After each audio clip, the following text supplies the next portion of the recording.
Hello दोस्तों, नमस्कार। कैसे हैं आप सभी लोग? आई होप कि आप अच्छे होंगे, स्वस्थ होंगे। दोस्तों, आज मैं आपके लिए हरियाणा जीके की आज की वीडियो का शुरुआत हम जय मां सरस्वती जी का नाम लेकर शुरू करते हैं और बिना देरी किए हुए हम क्वेश्चन की ओर बढ़ते हैं। यानी क्वेश्चन क्या दे रखा है? हरियाणा में 2 राष्ट्रीय उद्यान है, उनमें से एक सुल्तानपुर राष्ट्रीय उद्यान है और दूसरा कौन सा, ये बताना है। तो दोस्तों, सुल्तानपुर राष्ट्रीय उद्यान हमारा कहाँ पे रहने वाला है? गुरुग्राम में रहने वाला है। हरियाणा में सिर्फ कितने 2 ही राष्ट्रीय उद्यान है? कितने? 2 ही राष्ट्रीय उद्यान है। उनमें से एक सुल्तानपुर राष्ट्रीय उद्यान हो गया और दूसरा कौन सा हो गया? कलेसर राष्ट्रीय उद्यान। ये कहाँ पे रहने वाला है? ये यमुनानगर में स्थित है। अब याद कैसे करें? सुल्तान हमें कौन बनाता है? गुरु बनाता है। और कलेश हमेशा कहाँ पे बना रहता है? यमुना नदी पर बना रहता है। इसे राष्ट्रीय उद्यान का दर्जा कब दिया गया था? कलेसर राष्ट्रीय उद्यान को 2003 में क्या है, इसे राष्ट्रीय उद्यान का दर्जा दिया गया था। यह उद्यान किसके लिए प्रसिद्ध है? लाल जंगली मुर्गों के लिए। क्या है?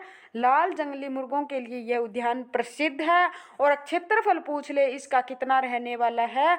इसका 4682.32 इसका क्षेत्रफल रहने वाला है। इसमें सिंदूर का पेड़ भी पाया जाता है। यहाँ चीड़ के वन पाए जाते हैं। यहाँ पर साल के भी वृक्ष पाए जाते हैं। इसकी सीमा किससे लगती है? यूपी और हिमाचल प्रदेश से भी कलेसर राष्ट्रीय उद्यान की सीमा लगती है। और यमुना नदी हरियाणा में कलेसर राष्ट्रीय उद्यान के पास से प्रवेश करती है। कलेसर राष्ट्रीय उद्यान कहाँ पे है? यमुनानगर में। इसे राष्ट्रीय उद्यान की स्थापना दर्जा कब दिया गया था? 2003 में। इसका क्षेत्रफल पूछ ले तो कितना है? 4682.32 क्या है इसका क्षेत्रफल रहने वाला है। ये लाल जंगली मुर्गों के लिए प्रसिद्ध है, इसलिए इसे रेड जंगल फाउल भी कह सकते हैं। और यमुना नदी हरियाणा में कलेसर राष्ट्रीय उद्यान के पास से प्रवेश करती है। इसमें सिंदूर के पेड़ भी पाए जाते हैं, साल के वृक्ष भी पाए जाते हैं, चीड़ के वन भी पाए जाते हैं। महादेव मठ मंदिर कलेसर राष्ट्रीय उद्यान के पास है। और इसकी सीमा पूछ ले तो यूपी और हिमाचल प्रदेश से क्या है, इसकी सीमा लगती है। अब हम सुल्तानपुर राष्ट्रीय उद्यान के बारे में पढ़ते हैं। अगर हमसे ये पूछ ले कि राष्ट्रीय सुल्तान यानी इसको राष्ट्रीय उद्यान का दर्जा सुल्तानपुर राष्ट्रीय उद्यान को कब दिया गया था, तो इसकी रियल तो स्थापना दोस्तों कब होती है? 1989 में। लेकिन एचएससी क्या मानती है? 1991 में। इसकी हमें 2 डेट याद करनी पड़ेगी। ये तो किसके अकॉर्डिंग है? एचएसएससी के अकॉर्डिंग है। और ये क्या रहने वाली है? ये रियल डेट रहने वाली है। और ये पहले क्या था? एक पक्षी विहार था। स्टार्टिंग में जब पक्षी विहार कब बना था? 1971 में बना था। रियल में राष्ट्रीय उद्यान की स्थापना कहते हैं कि 1989 मानी जाती है, लेकिन एचएससी ने इसको क्या माना है? 1991 में। और दोस्तों, एक बार झील का भी क्वेश्चन आया था। वैसे तो हरियाणा में बहुत सारी जिले हैं, लेकिन हरियाणा एचएसएससी ने कितनी जिले मानी है? सिर्फ हरियाणा में 5 जिले मानी है। इसलिए हमें क्या है, हरियाणा एचएससी के साथ ही जाना पड़ेगा। तो इसकी स्थापना कब होती है? 1991 में होती है। यह उद्यान प्रवासी पक्षियों के लिए क्या है? उद्यान प्रसिद्ध है। पक्षियों डॉक्टर सलीम अली को पक्षियों का बहुत ही शौक था। पक्षियों के विज्ञान को पढ़ना क्या कहा जाता है? ऑर्निथोलॉजी कहते हैं। इस पार्क का नाम सलीम अली नहीं है, सलीम अली नेशनल पार्क पूछ लिया जाता है तो कहाँ पे रहने वाला है? जम्मू कश्मीर में। यह उद्यान साइबेरियन सारस के लिए प्रसिद्ध है। और इसका क्षेत्रफल पूछ ले दोस्तों, इसका सुल्तानपुर राष्ट्रीय उद्यान का क्षेत्रफल पूछ ले तो कितना है? 1.43 हेक्टेयर क्या है इसका रहने वाला है। और सुल्तानपुर पक्षी विहार हरियाणा का सर्वप्रमुख इको पार्क भी है। यानी सुल्तानपुर राष्ट्रीय उद्यान को क्या है? हरियाणा का सर्वप्रमुख इको पार्क भी है। क्या है? इको पार्क भी रहने वाला है। सुल्तानपुर राष्ट्रीय उद्यान का दूसरा नाम पूछ ले तो सलीम अली पक्षी विहार भी है। और भिंडावास राष्ट्रीय उद्यान पूछ ले दोस्तों कहाँ पे रहने वाला है? झज्जर जिले में रहने वाला है। नाहर वन्य जीव अभ्यारण्य पूछ ले तो कहाँ पे रहने वाला है? ये राष्ट्रीय उद्यान नहीं है दोस्तों, ये क्या है? भिंडावास वन्य जीव अभ्यारण्य है। ये क्या है? भिंडावास वन्य जीव अभ्यारण्य कहाँ पे रहने वाला है? झज्जर में। नाहर वन्य जीव अभ्यारण्य पूछ ले तो रेवाड़ी में। छिलछिला वन्य जीव अभ्यारण्य पूछ ले तो कहाँ पे रहने वाला है? कुरुक्षेत्र में रहने वाला है। हरियाणा में तो ओनली सिर्फ 2 ही राष्ट्रीय उद्यान है, सुल्तानपुर राष्ट्रीय उद्यान और कौन सा हो गया? कलेसर राष्ट्रीय उद्यान। नेक्स्ट क्वेश्चन, निम्नलिखित में से किस नदी का उद्गम अरावली की पहाड़ियों से नहीं है? साहिबी नदी, बेड़च नदी, दोहन नदी या चिनाब नदी? तो इसका राइट आंसर दोस्तों क्या हो जाएगा? चिनाब नदी इसका राइट आंसर हो जाएगा। चिनाब नदी यह हिमाचल प्रदेश के लाहौर और स्पीति जिले के ऊपर हिमालय के टांडे में चंद्रा और भागा नदियों इसके संगम से बनती है। यह सिंधु नदी की क्या है? सहायक नदी है।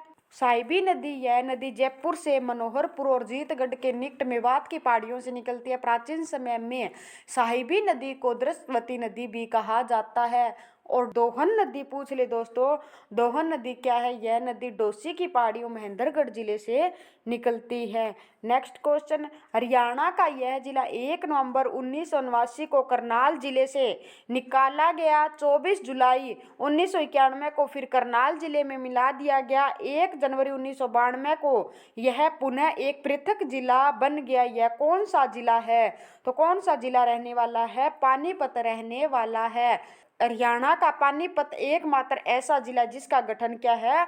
2 बार हुआ था। और रोहतक और हिसार क्या है? जब हरियाणा का गठन हुआ था तभी इनका क्या है?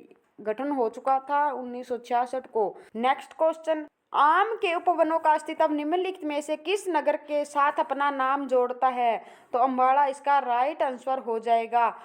नेक्स्ट क्वेश्चन, बंसीलाल सरकार द्वारा डैश को दूसरी राजभाषा घोषित किया गया था? किसको किया गया था दोस्तों? तमिल को घोषित किया गया था। चौधरी बंसीलाल ने 1970 में तमिल को क्या हरियाणा की राजभाषा घोषित कर दिया था। लेकिन 2010 में भूपेंद्र सिंह हुड्डा ने दोस्तों क्या कर दिया था? पंजाबी को क्या है? 2010 में पंजाबी को क्या है? दूसरी राजकीय भाषित कर दिया जाता है। और हरियाणा की प्रथम राजकीय भाषा पूछ ले तो हिंदी है।